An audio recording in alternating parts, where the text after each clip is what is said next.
Hello friends, कैसे हैं? My name is Sarvesh Singh. Welcome to you my class. आज का टॉपिक क्या है? ब्लड कार्पसेल्स हैं, रुधिराणु जिसे कहते हैं। ब्लड के विषय में मैंने बैक वीडियो में दर्शा दिया है, लेकिन जो आज जो वीडियो मिल रहा है आपके लिए वो रुधिराणु से है। इसके अलावा 2 वीडियो आपके लिए और मिलेगी ब्लड से रिलेटेड। तो आइए ध्यान दीजिए टॉपिक पर। लेकिन टॉपिक से पहले आपसे एक रिक्वेस्ट है, अगर आप मेरा क्लास अटेंड करते हैं, अगर मेरा चैनल लेते हैं तो आप उसे सब्सक्राइब कर लें, बेल आइकन का भी बटन दबा दें, शेयर भी कर दें, लाइक भी कर दें। ठीक है, सीधे सीधे चलते हैं अब टॉपिक की तरफ। टॉपिक क्या है?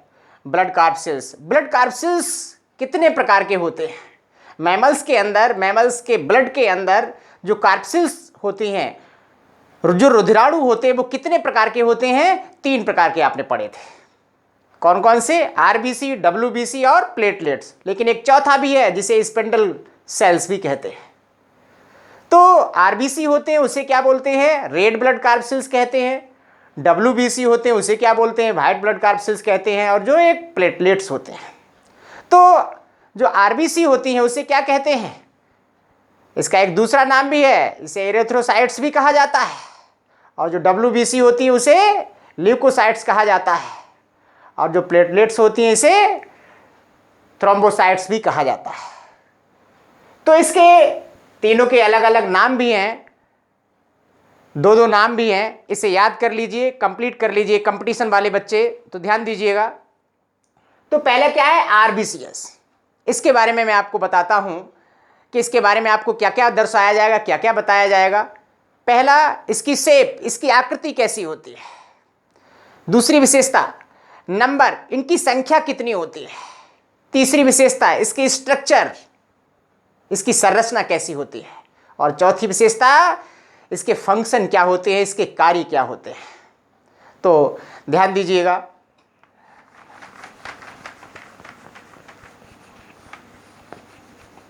जो आरबीसीएस सेल्स होती हैं, ये आरबीसीएस सेल्स ब्लड के अंदर लमसम 40% पोर्शन का निर्माण करते हैं, या कह सकते हैं 40% ब्लड का निर्माण आरबीसी लाल रुधिराणुओं के माध्यम से होता है। ब्लड का जो निर्माण होता है वो 40% आरबीसी के माध्यम से होता है। तो इसमें आपके लिए क्या क्या बताया जाएगा? तो आरबीसी में नंबर 1 शेप, दूसरा नंबर, इनकी संख्या, ओके, तीसरा स्ट्रक्चर, इसकी संरचना, चौथा फंक्शन। तो ध्यान दीजिए, शेप, इसका शेप कैसा होता है, इसकी आकृति कैसी होती है। जिस तरीके से प्लेट की संरचना होती है, तस्तरी की संरचना होती है, तस्तरी का आकार होता है, वैसी ही आरबीसी की जो कणिकाएं होती हैं उनका आकार होता है। तस्तरी नुमा होती है, बीच में ये पिचकी हुई होती हैं। जिस तरीके से तस्तरी पिचकी हुई होती है, उसी तरीके से आरबीसी की जो कणिकाएं होती हैं वो भी पिचकी हुई होती हैं। इसीलिए कहा जाता है कि ये तस्तरी नुमा होती है। विशेष बात, इनके अंदर चिपकने की क्षमता बहुत ज़्यादा होती है। जो आरबीसी की कणिकाएं होती हैं, इनके अंदर चिपकने की क्षमता बहुत ज़्यादा होती है। किस तरीके से होती है? इस तरीके से होती है कि जब ये इनके अंदर चिपकने की क्षमता होती है तो ये एक दूसरे के ऊपर इस तरीके से क्रमशः व्यवस्थित हो जाती हैं और एक स्तंभ की संरचना का निर्माण कर लेती हैं। ये कणिकाएं एक दूसरे के ऊपर इस तरीके से व्यवस्थित हो जाती हैं, एक स्तंभ की संरचना का निर्माण कर लेती हैं। जैसे जब कभी हम फंक्शन पहुंचते हैं, दावत में पहुंचते हैं, तो वहां पर प्लेटों का लगा हुआ चट्टा होता है, वहां पर प्लेटों का लगा हुआ चट्टा देखने के लिए मिलता है। तो सेम वैसी ही कंडीशन में आरबीसी की जो कणिकाएं होती हैं वो एक दूसरे के ऊपर उसी तरीके से चट्टा बना लेती हैं। और जो चट्टा बन जाता है, उस चट्टा के लिए क्या कहा जाता है? उस चट्टा के लिए क्या कहा जाता है? उसे राउलेक्स के नाम से जाना जाता है। क्या कहा जाता है? राउलेक्स। तो ध्यान दीजिए कंपटीशन वाले स्टूडेंट्स, उसे क्या कहा जाता है? राउलेक्स उसे कहा जाता है। तो उस चट्टा का नाम क्या है? जो आरबीसी की कणिकाएं होती हैं वो एक दूसरे से व्यवस्थित हो जाती हैं, एक स्तंभ जैसी संरचना बना लेती हैं, एक चट्टा जैसी संरचना बना लेती हैं। जिस तरीके से प्लेटों का एक चट्टा लगा दिया जाता है, उसी तरीके से ये भी कणिकाएं एक चट्टा बना लेती हैं, चट्टा लगा लेती हैं। उसका नाम क्या है? राउलेक्स उसे कहते हैं। तो ये कणिकाएं बीच में पिचकी होने की वजह से इसे क्या कहा जाता है? इसे बाइकॉन्केव कहा जाता है। तो ध्यान दीजिए कंपटीशन वाले स्टूडेंट्स, क्या कहा जाता है? इसे बाइकॉन्केव कहा जाता है। ये बीच में चिपकी होने की वजह से अवयोत्तल इसे कहा जाता है, बाइकॉन्केव कहा जाता है, क्योंकि जो प्लेट होती है वो भी बीच में चिपकी हुई होती है। ओके, अब बात करते हैं इसके नंबर की। इसकी संख्या कितनी होती है, कहाँ होती है, किसमें होती है, किसके अंदर कितनी कितनी इसकी संख्या होती है? तो ध्यान दीजिएगा, इसकी संख्या कितनी होती है, कहाँ होती है। तो अगर हम बात करते हैं मेल के अंदर आरबीसी की संख्या कितनी होती है? 50 लाख से 55 लाख प्रति घन ml, यानी एक मेल के अंदर आरबीसी की संख्या 50 से 55 लाख प्रति घन ml में होती है। और फीमेल के अंदर इसकी संख्या कितनी होती है? कंपटीशन वाले स्टूडेंट्स इसे नोट भी करते जाइएगा।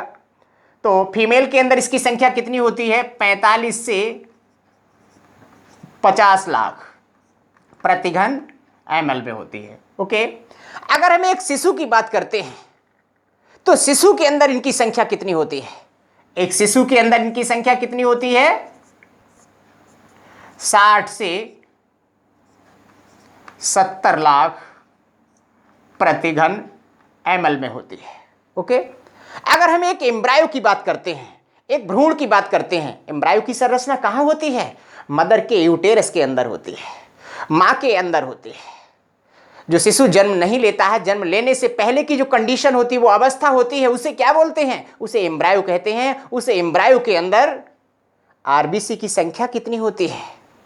एम्ब्रायो के अंदर यानी भ्रूण के अंदर उसकी संख्या कितनी होती है? 78 लाख प्रति घन ml में होती है। ओके, जो लोग ऊंचाई पर रहते हैं, पहाड़ों पर रहते हैं, उनके अंदर उनकी संख्या कितनी होती है? उनकी संख्या सामान्य पुरुष की अपेक्षा उनके अंदर ज़्यादा होती है, अधिक होती है। तो इस तरीके से आप लोग संख्या नोट करना चाहें तो इसकी संख्या नोट कर सकते हैं। कंपटीशन में किसी तरीके से भी पूछा जा सकता है, तो नोट कर लीजिएगा।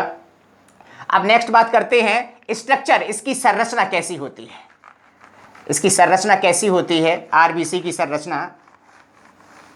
तो आपने सुना होगा कि जो आरबीसी होती हैं ये केंद्रक विहीन होती हैं, ये केंद्रक विहीन होती हैं, ये आपने सुना होगा।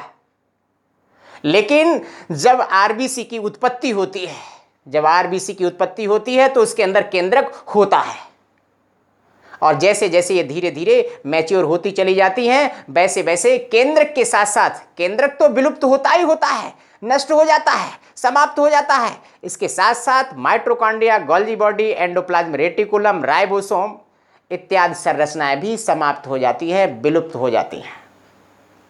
पहले तो आरबीसी की जो कणिकाएं होती हैं उसके अंदर केंद्रक होता है। कब होता है? जब उत्पत्ति होती है, जब उसका निर्माण होता है। और जब ये कणिकाएं मैच्योर हो जाती हैं तो ऐसी कंडीशन में इन कणिकाओं के अंदर केंद्रक की संरचना mitochondria, Golgi body, endoplasm reticulum, ribosome इत्यादि सारे सेल ऑर्गन्स विलुप्त हो जाते हैं, नष्ट हो जाते हैं। एक कंपटीशन में क्वेश्चन पूछा गया था, ये क्वेश्चन पूछा गया था कि जो आरबीसी की कणिकाएं होती हैं उनका जीवन काल अन्य कणिकाओं की अपेक्षा अधिक क्यों होता है?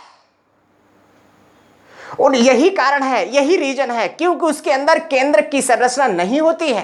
केंद्रक की संरचना ना होने की वजह से आरबीसी की जो कणिकाएं होती हैं उनकी लाइफ कितनी होती है? 120 दिन से लेकर के 127 दिन तक होती है। 120 दिन से लेकर के 127 दिन तक होती है। क्यों? ये कणिकाएं केंद्रक विहीन होती है।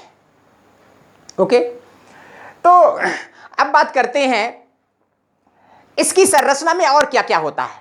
आपने सुना होगा, देखा होगा कि आरबीसी कणिकाओं का डायग्राम इस तरीके से ये संरचना आपको दिखाई देती है। जो बाहर ये संरचना होती है, ये प्लाज्मा की एक मेम्ब्रेन होती है, प्लाज्मा मेम्ब्रेन होती है। कौन सी मेम्ब्रेन होती है? प्लाज्मा मेम्ब्रेन होती है। इसके अंदर विशेष प्रकार की प्रोटीन, कोलेस्ट्रॉल एंड लिपिड का बना हुआ एक जाल होता है। इस तरीके से एक बना हुआ जाल होता है। और जो हीमोग्लोबिन के अंदर जो आयरन कंपाउंड्स होता है, उसके लगभग 26.5 करोड़ मॉलिक्यूल्स, 26.5 करोड़ जो आयरन कंपाउंड्स होते हैं, वो इसके अंदर जो रिक्त स्थान होता है यहां पर व्यवस्थित होते हैं, अरेंज होते हैं। जब इन आरबीसी की कणिकाओं के लिए ऑक्सीजन मिलती है तो ऐसी कंडीशन में ये रेड कलर के दिखाई देते हैं। तो ये कणिकाएं कैसी दिखाई देती हैं? रेड कलर की दिखाई देती हैं। अगर क्वेश्चन आता है कंपटीशन में कि आरबीसी की कणिकाओं का कलर कैसा होता है, तो वो कलर रेड नहीं होता है। रेड कब होता है? जब उसके अंदर हीमोग्लोबिन होता है। वैसे कलर कौन सा होता है? वैसे इसका कलर कैसा होता है? आरबीसी की कणिकाओं का कलर येलो होता है। तो नोट कर लीजिए कंपटीशन वाले स्टूडेंट्स, आरबीसी की कणिकाओं का जो कलर होता है वो येलो होता है, लेकिन ये हमें रेड दिखाई तब देती हैं जब इसके अंदर हीमोग्लोबिन प्रेजेंट होता है। हीमोग्लोबिन होने की वजह से ये हमें रेड दिखाई देती हैं, सॉफ्ट दिखाई देती हैं, कोमल दिखाई देती हैं, लचीली दिखाई देती हैं। इसका मुख्य रीजन है।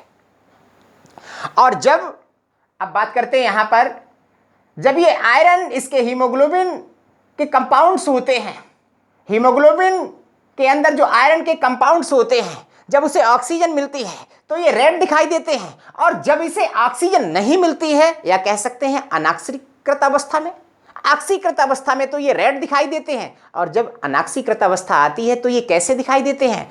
पर्पल दिखाई देते हैं। कैसे दिखाई देते हैं? पर्पल दिखाई देते हैं, अर्थात ये बैंगनी कलर के दिखाई देते हैं। तो नोट कर लीजिए, एंट्रेंस में बैठने वाले स्टूडेंट्स इसे नोट कर लीजिए। तो ये कैसे दिखाई देते हैं? पर्पल दिखाई देते हैं। तो अब बात करते हैं, ये जो कणिकाएं होती हैं इनका जो जीवन काल होता है वो 120 दिन से 127 दिन तक होता है। इसके बाद में ये कणिकाएं कहाँ चली जाती हैं? इसके बाद में ये कणिकाएं स्प्लीन के अंदर चली जाती हैं। कहाँ चली जाती हैं? स्प्लीन के अंदर। स्प्लीन का एक दूसरा नाम और भी है, स्प्लीन के लिए कब्र भी कहा जाता है। क्यों कहा जाता है? कि जो लाल रक्त कणिकाएं होती हैं, आरबीसी की कणिकाएं होती हैं, वो स्प्लीन में पहुंचती हैं, वहां पर डिस्ट्रॉय हो जाती हैं, इसीलिए इसे कब्र कहा जाता है। यही रीजन है। और एक विशेषता बताता हूं स्प्लीन के लिए, जब स्प्लीन के अंदर आरबीसी की कणिकाओं की मात्रा बहुत ज्यादा इकट्ठी हो जाती है, अधिकता से अधिक इकट्ठी हो जाती है, तो स्प्लीन का एक दूसरा नाम और भी है, जिसे क्या कहते हैं? इसे ब्लड बैंक के नाम से भी जाना जाता है। क्या कहते हैं इसे? ब्लड बैंक भी इसे कहा जाता है। इसका आपको दूसरा भी नाम मिल गया है। ब्लड बैंक भी स्प्लीन के लिए कहा जाता है और कब्र भी इसे कहा जाता है। अब बात करते हैं, यहां पर स्प्लीन के लिए कब्र कहा जाता है। इसमें क्या होता है? सेल्स डिस्ट्रॉय होती हैं, नष्ट होती हैं। वो प्रोसेस क्या कहलाती है? वो क्रिया क्या कहलाती है? जिस प्रोसेस के माध्यम से स्प्लीन के अंदर आरबीसी की जो कणिकाएं नष्ट होती हैं या डिस्ट्रॉय होती हैं, तो उस प्रोसेस के लिए क्या कहते हैं? हीमोलाइसिस कहा जाता है। उसे क्या कहा जाता है? हीमोलाइसिस कहा जाता है। नोट कर लीजिए कंपटीशन वाले स्टूडेंट्स, उसे क्या कहा जाता है? हीमोलाइसिस कहा जाता है। हीमोलाइसिस की दर कितनी होती है, यानी डिस्ट्रॉय करने की दर कितनी होती है? 2.5 लाख प्रति सेकेंड। इतनी दर से ये सेल्स डिस्ट्रॉय होती हैं, नष्ट होती हैं। और जिस प्रोसेस के माध्यम से ये आरबीसी का निर्माण होता है, उस प्रोसेस के लिए क्या कहते हैं? उस प्रोसेस के लिए क्या कहते हैं? एरिथ्रोपोइसिस कहा जाता है। जो फॉर्मेशन होता है, निर्माण होता है, आरबीसी का निर्माण होता है, उस प्रोसेस के लिए क्या कहते हैं? एरिथ्रोपोइसिस कहा जाता है उसे। क्या कहा जाता है उसे? एरिथ्रोपोइसिस उसे कहा जाता है। तो इसे भी नोट कर लीजिए, उसे क्या कहा जाता है, इरिथ्रोपोइसिस कहा जाता है। हीमोग्लोबिन इसके अंदर होता है। अब जो हीमोग्लोबिन होता है वो दो वर्णों से मिलकर के बना हुआ है, एक तो हीम, दूसरा ग्लोबिन। हीम इसमें क्या है, तो ध्यान दीजिएगा, हीम इसमें क्या है, हीम इसमें एक पिगमेंट्स है, एक वर्णक है, पिगमेंट है। प्लस ग्लोबिन जो है वो क्या है, ग्लोबिन एक क्या है, ये प्रोटीन का नाम है। जो हीम है, जिस तरीके से प्लांट्स के अंदर क्लोरोफिल होता है, जिस तरीके से पौधों के अंदर क्लोरोफिल की संरचना होती है, उसी तरीके से आरबीसी के अंदर जो हीमोग्लोबिन में हीम पाया जाता है वो भी पोरफायरिन होता है, उसी तरीके से होता है, उसी के समान होता है। तो ये दोनों मिलकर के क्या प्रदर्शित करते हैं, आरबीसी के अंदर कलर प्रदर्शित करते हैं, रंग प्रदान करते हैं। आरबीसी के अंदर हीमोग्लोबिन होने की वजह से, अगर हम इसके वर्क की बात करते हैं, इसके फंक्शन की बात करते हैं, तो आरबीसी के अंदर हीमोग्लोबिन होने की वजह से ये करता क्या है, ये गैसों का आदान प्रदान करता है, ऑक्सीजन को ले जाता है संपूर्ण शरीर के अंदर, उसका डिस्ट्रीब्यूशन करता है, उसका वितरण करता है, और वहां से CO2 को लेकर के आता है लंग्स के अंदर, उसे छोड़ देता है, लंग्स के माध्यम से उसे बाहर निकाल दिए जाते हैं। तो हीमोग्लोबिन का फार्मूला क्या होता है, तो नोट कर लीजिए कंपटीशन वाले स्टूडेंट्स, हीमोग्लोबिन का फार्मूला क्या होता है।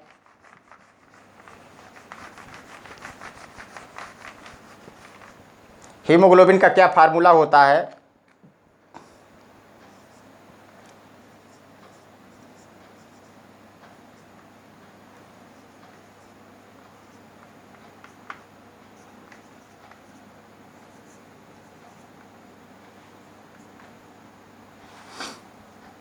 ये हीमोग्लोबिन का फार्मूला है, इसे नोट कर लें स्टूडेंट्स, कंपटीशन वाले स्टूडेंट्स, हीमोग्लोबिन का ये फार्मूला होता है।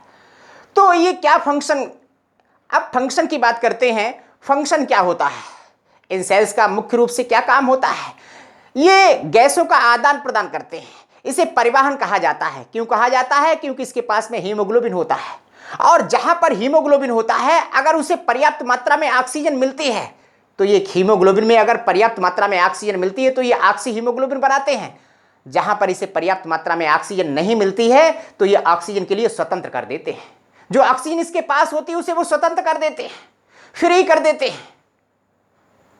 तो इसका काम क्या है, एक परिवहन के रूप में काम करना, जो गैसें होती हैं उनका आदान प्रदान करने का ये काम करती हैं। एक क्वेश्चन में ये भी पूछा गया था कंपटीशन में कि ऐसी कौन सी कोशिकाएं हैं जिन कोशिकाओं की संख्या सबसे ज्यादा होती है, तो कौन सी कोशिकाएं होती है शरीर के अंदर जिनकी संख्या सबसे ज्यादा होती है, तो कंपटीशन वाले स्टूडेंट्स नोट कर लें इसे, RBCS, यानी लाल रक्त कणिकाओं की जो संख्या होती है, इन कोशिकाओं की जो संख्या होती है, इन कणिकाओं की संख्या होती है, ये शरीर के अंदर सबसे अधिक होती है। तो इसके बाद में 2 वीडियो आपके लिए और मिलेंगे, वो ब्लड से रिलेटेड होंगे और कंप्लीट उसमें कर दिया जाएगा। तो ठीक है, थैंक यू।